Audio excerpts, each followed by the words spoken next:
दरअसल डॉक्टर रवि शर्मा की मौत के मामले में ये हड़ताल लगातार जारी है और आज 5वां दिन है। चीफ वार्डन सहित 3 कर्मचारियों को हालांकि इस मामले में हटाया जा चुका है, लेकिन रेजिडेंट्स इस कार्रवाई से संतुष्ट नहीं है, सेटिस्फाई नहीं है। उनका ये कहना है कि पद से हटाना अपर्याप्त है, जिम्मेदार कर्मचारियों का निलंबन होना चाहिए। हालांकि इस बीच मानवाधिकार आयोग ने भी कलेक्टर और एसपी से जवाब मांगा है। वहीं रेजिडेंट डॉक्टर्स ने भूख हड़ताल पर भी जाने की चेतावनी दे दी है। बताते ये चलें कि डॉक्टर रवि की करंट से मौत के बाद से ये आक्रोश अब फैलता हुआ नजर आ रहा है। 5 दिन हो चुके हैं रेजिडेंट डॉक्टर्स की हड़ताल को लेकर। तो डॉक्टर रवि जो कि सीनियर रेजिडेंट डॉक्टर थे और करंट लगने से उनकी मौत हो गई और 5वां दिन बाकी है। रेजिडेंट डॉक्टर्स का कहना है कि पहले भी उस वाटर कूलर में करंट आता था और उसके लिए सूचना दी गई थी, लेकिन किसी ने इस ओर ध्यान नहीं दिया। और जब डॉक्टर रवि शर्मा की मौत हो गई, डॉक्टर रवि की करंट लगने से, तो उसके बाद यहाँ मांग रेजिडेंट डॉक्टर्स की हड़ताल पर जो बैठे हैं और जो अनशन पर जाने के लिए चेतावनी दे रहे हैं, उनका कहना यह है कि इसमें उचित कार्रवाई होनी चाहिए और 3 वार्डन को जो सस्पेंड कर दिया गया उस कार्रवाई से वो असंतुष्ट हैं। उनको निलंबन होना चाहिए, जो इस लापरवाही में जिसकी जिम्मेदारी बनती है, मतलब जो जिम्मेदार है इस लापरवाही का, उसके ऊपर एक्शन लेना चाहिए।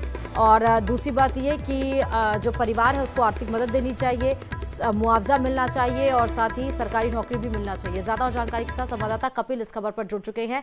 कपिल, आज रेजिडेंट्स डॉक्टर की हड़ताल का 5वां दिन है, आगे क्या कुछ है और क्या मांग है अभी? देखिए, लगातार रेजिडेंट डॉक्टर्स का आक्रोश बढ़ता जा रहा है। 5वां दिन भी हड़ताल लगातार जारी है और ये चेतावनी भी दे दी है कि यदि अब मांगे नहीं मानी गई तो रेजिडेंट डॉक्टर भूख हड़ताल करेंगे। इस बीच लगातार जो हड़ताल चल रही थी उसको देखते हुए एक कार्रवाई की है कि वार्डन सहित 3 लोगों को कार्य मुक्त किया है। जो जिम्मेदारी उन्हें हॉस्टल की दे रखी थी वहां से कार्य मुक्त किया गया, लेकिन रेजिडेंट इस कार्रवाई से संतुष्ट नहीं है।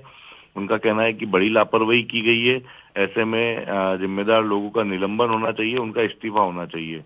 और आर्थिक मुआवजे की मांग लगातार चल रही है। 2 करोड़ के आर्थिक मुआवजे के साथ में परिवार के सदस्य को नौकरी और अब जो कि रिपोर्ट पोस्टमार्टम की रिपोर्ट जो आरएनटी मेडिकल कॉलेज के डॉक्टर द्वारा की थी और वो रिपोर्ट मैनिपुलेट करके बनाई गई, ये आरोप लगाया जा रहा है। तो उन डॉक्टर्स पर भी कार्रवाई की मांग की जा रही है।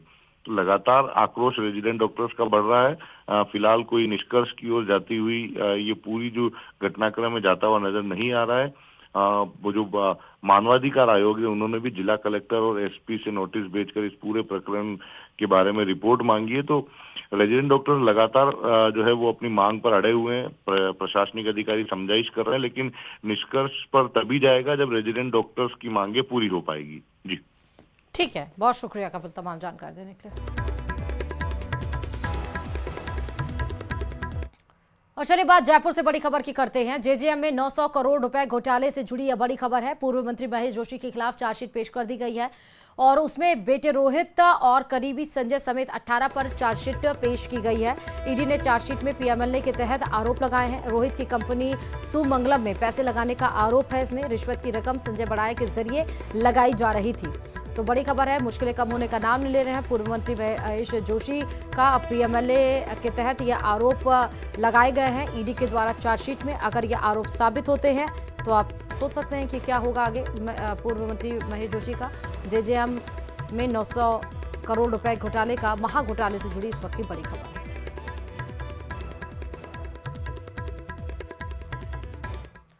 धौलपुर में मंगलवार को सामने आया है